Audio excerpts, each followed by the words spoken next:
So you have, in your lifetime, lived through the Great Depression, World War II, Korean War, Vietnam War, the Iraq War, and what were you just saying? Maybe this next war? Maybe the next Big Depression. The Big Depression, right. Yeah. And they're calling this coronavirus a war. Right. We're in a war time. So what were you saying about the Depression, living through? The first Big Depression in the 30s was a hard time for farm people. Hard time for everyone, but hard time for farm people too, because prices were so low and you still had to work hard. You still had the same job, but not much income from as a result of your hard work. Yeah. But we were happy kids growing up and it didn't worry us because our parents didn't give us the idea that they were worried. Right. Mm-hmm. They shielded us from most of the worries. Right. But it was a hard time for my parents. Yeah. But we lived through it. But living on a farm, we always had a job. We always had something to eat. So it was easier for us than it was for some people. So how would you, what advice could you give to people now who are living with fear, or parents of children at this time? And how do we keep our hope? How do we keep our spirits up? I think it's a hard time for, especially now with schools being closed and church not being, nobody's going to church, nobody's going to usual activities. How do you explain to children what's happening? And I imagine there's fear in lots of parents' lives because of maybe losing a job or just the uncertainty of knowing what's going to be happening in the next few months. So take your pick of the verses in the Bible that will help you get through. That say Fear. Fear not. Fear not. But I wanted you to say it. I didn't remember what I said. Okay. Can you say that one more time, please? Fear not. Okay. Because there is consolation in knowing that sometimes our fears are unfounded. Yeah. After you were 4-H agent, you worked at Battelle. Okay. Tell about what you did there. I was in non-ferrous metal department, and we did experiments with different metals. One experiment we did was to try to find a substitute for aluminum that was used for toothpaste tubes, because aluminum was scarce and used for war projects, so it wasn't available. So we did experiment with different kinds of metal to use to substitute for toothpaste tubes. Okay. So we made lots of toothpaste tubes. They were stored away in boxes. I often wonder whatever happened to them. Okay. Did you work for Battelle until Dad came home? Right. Okay. So, one of the questions was, there had to have been times where there was fear. You talked about Dad's brother, Right. Uncle Ivan, Right. and can you talk about that a little bit?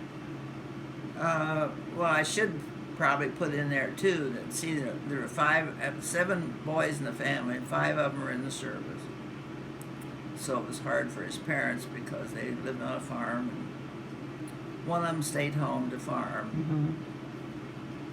There were 2 at home, Bob and Louis, and the fair board, not the fair board, the Draft board? draft board said one of them had to go. Okay. So they decided that Bob would go. So Lewis stayed home on the farm. That doesn't need to be in right. there. But so 5 of the 7 were in the service. They said it was a good war. It was the good war, if a war can be a good war. But everybody was behind the war effort, and everybody helped. Everybody was expected to do something, either go to work for the government or some part of the war, or to buy war bonds, or to donate metal, or we saved Greece. And so everyone sacrificed in some way. everyone sacrificed. Yeah. And everybody had a ration card.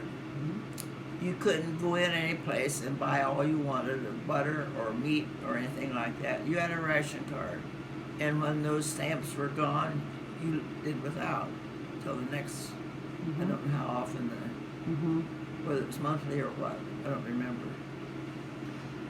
So if you were out of butter, you might be able to borrow some from a neighbor. Or some from a neighbor, or make your own. Right. Yeah. On a farm, you could do that if Right. you had cows. Right. So how do you relate to what we're going through now? What lesson can be learned? I don't know how to put it, but everything is so done for you. You can call the restaurant and have your supper sent out to you. But years ago, you did that yourself. You planned what you were going to have to eat. You had your grocery. You bought your groceries and did your own. And a lot of people have gotten out of the habit. So how are they going to eat?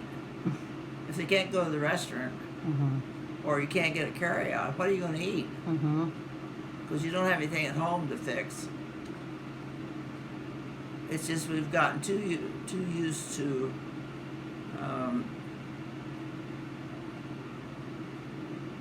other people doing things for us, or having things just like we want them to. And financially, how can people do that too? Well, and this idea of us needing to help each other too, and what kind of sacrifices do you think we need to be making now?